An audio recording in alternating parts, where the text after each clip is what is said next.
Hello, welcome to Skull RPG Podcast. My name's Dwight Skull. My name's Jacob Skull. And today we're going to teach you how to tell your story. So, Dwight, the next one that we're going to talk about is a very fun one. It's not a chase, but it's close, where basically you just can't stop moving. Nothing, you can't stop to regroup, recover. You just have to keep moving. This is a great one. This is actually one of my favorite ones to do. It's used really well in the horror genre, and you don't have to do anything horrible with it. It's just, it in general becomes horror. Mm-hmm. Even if there's nothing intrinsically horror about it.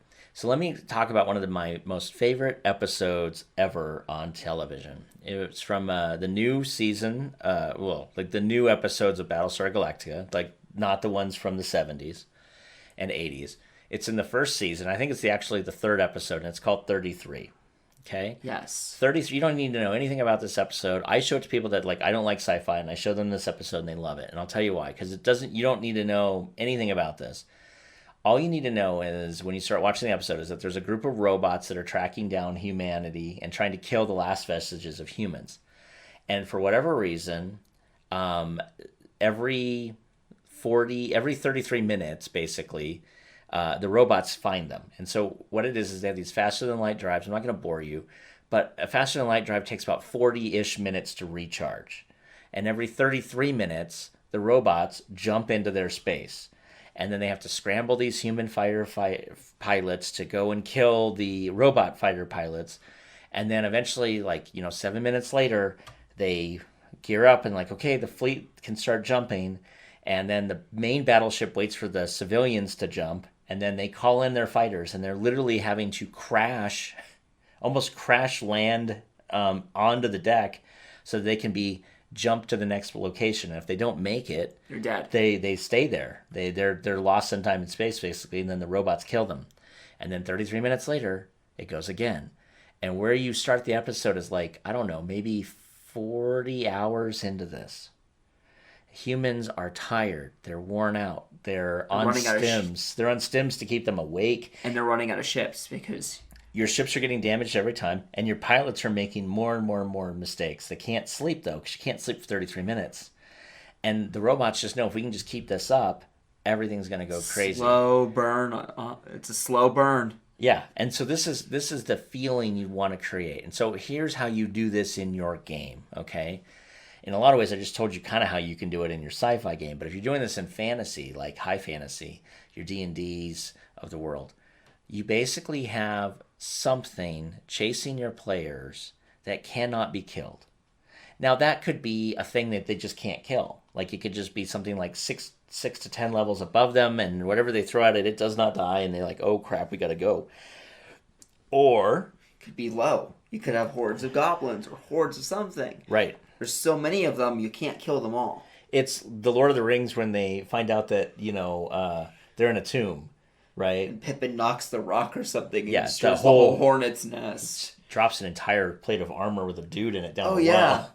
But the point is, they get assaulted by all these goblins. They kill the first batch, and then all of a sudden they kind of get out and they realize, oh my god, there's millions of them. So they can stay there for the rest of their short lives and fight these million of goblins, or they can do what they did do, which was run.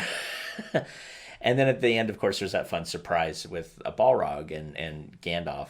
But what I'm saying is what you have there is you have this conversation of they have to keep running. And they do a really good job of it in the books. In the movie, you get a kind of a shot where they're having to go over some of these ancient stairs that have been destroyed just over time. They've fallen apart. And they got to throw each other, and they got to throw the hobbits to one another. And meanwhile, there's arrows whistling through the air. Any of them could be hit by an arrow at any time. You have this huge tension where it's like, we cannot stop moving. Now imagine this in your D&D game, okay? Whatever you're doing doesn't really matter. You walk into this cave and your players are just running through it really simply. This is the moment where you can actually have a thing starts to chase them that they cannot kill. You can just literally pull it out of the monster manual, find something that's 10 things above them, 10 levels above them, 6 levels above them, and it starts to come at them. And they go, oh my god, wait a minute, this is going to kill every one of us. Hopefully they'll realize it. In fact, you should tell them that it's going to kill them. There's nothing they can do. The first time they throw something at it, Like, just make sure it has the lowest in it and let it go and literally hide all your dice and literally just do like half damage to the biggest, baddest guy they have and only win one hit. And then look at them and go, this thing's going to kill you all. You should probably run. And then start doing this chase where they can't stop moving. The other thing you can do that's a cool, fun version of can't stop moving, which isn't as big as bad as that, is you lock them in a spot where they can't get out easily. And there's no safe, real place to rest. And so, so if you're familiar with like the Tomb of Horrors, it could be the Tomb of Horrors, but the door locks when you get in. Oh. Probably would kill the entire party, frankly. But the point of that entire... Yeah, he's groaning over here because he's only died like 100 times in... I think 22 times, I think he literally, like, in the Tomb of Horrors. I was the fighter, so I died less than the rogue did, but mine was getting my arms ripped apart in the first door. First door. Our rogue kept getting killed by every single trap. Yeah. Point is, you can have this situation where it's not as bad as that, but you have this conversation where you just can't stop moving. And... so there's no place that's safe. And so what happens is their resources, their magic, their health is all just depleting to the point where at the end you let them out. At the end they kind of find the last door and they get out. In fact, I wouldn't even have a pre-made map for this. I would just start making a map up on the fly that would just make them just keep going through stuff until finally I realize that I'm probably going to kill one of them by accident. I might want to have them exit. And they leave, and the thing that's following them decides to leave them alone, just like the goblins left them alone. Yep. Now, granted, that whole bridge went away, and you can have an event like that where it's like you realize, okay, once they get through this, like I'm going to give them the ability to like, okay, hey, look, there's a rope bridge up ahead. You think you could get to the other side and cut it? Yep. And going back to Lord of the Rings, once they destroyed the bridge, their trouble wasn't over. It was just a brief enough of a pause. Well, they were able to get out, and then they realized that they had to move on because the orcs would now start... I mean, the goblins would come out of the mountains a different way. Yes, but it gave them enough of a brief thing to catch their breath and keep going after they realized they needed to keep moving. Yep, and that's exactly it. And then they found rest and respite, right, in the elven forest. And that's exactly what you need to do, is have them then get to rest and respite where they can't do it. Again, the end of the episode 33 is they figure out exactly why that's happening. I'm not going to ruin that for you.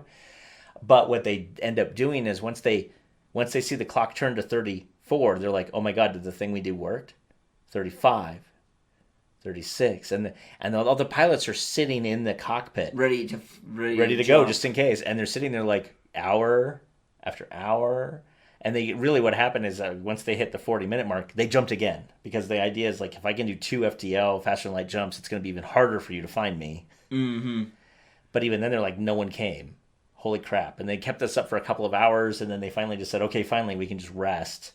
And they just chilled out someplace and rested for probably weeks to get back and get their fighter pilots back up and running and their fighters repaired. I mean, I was going to say World War II had the Germans had a lot of their troops on a lot of drugs and stuff like that. So once they hit France on the Ardennes, the reason why they didn't push Dunkirk was they're done. Yeah. They're going to sit in here for recoup for the next couple of weeks while their slower army moves who aren't doped up. Yeah. And that's another fun thing, too, you could think about is, I mean, what if you have a guy who's doping up lower-level monsters to make them into higher-level monsters, and that causes them to frenzy?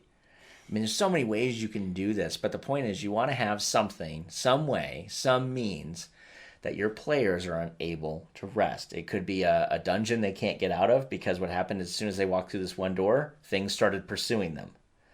And now they got to go through the rest of the dungeon as fast as they can to try to find a way out. You're going to give them a way out, but not until you've almost drained them of a lot of their health. And that's the entire point of this adventure, is to show them, in a lot of ways, you're human, or dwarf or elf, but you're not a god. You're mortal. And yeah, you're awesome if you can walk in and do your disintegrate spell and then go to bed. But I'm not going to give you that opportunity. It's really good against players that get cocky. Mm-hmm. And it's really good to do this against, if you want to do a little bit of a horror aspect without even having to do horror, this is a great thing to do. But I will tell you that they will remember this for a long time. Hey, thanks for listening. And for more resources, please go to skullrpg.com.